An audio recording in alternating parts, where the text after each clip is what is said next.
কমলা Harris যুক্তরাষ্ট্রের ইতিহাসে প্রথম নারী কৃষ্ণাঙ্গ এবং দক্ষিণ এশীয় অভিবাসী ভাইস প্রেসিডেন্ট।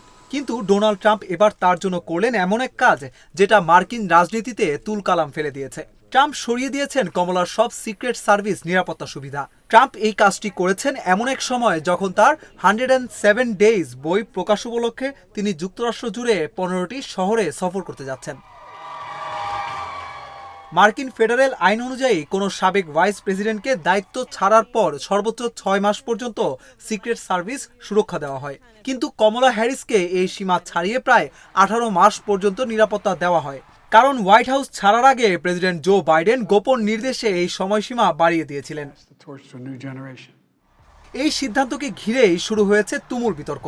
কমলার শিবির বলছে তিনি অতিরিক্ত হুমকির মুখে ছিলেন, বিশেষ করে নির্বাচনে ট্রাম্পের প্রতিদ্বন্দ্বী হওয়ায়। 2021 সালে ফ্লোরিডার এক নারী তাকে হত্যার হুমকি দিয়ে ভিডিও বানিয়ে পাঠিয়েছিলেন জেলবন্দি স্বামীর কাছে।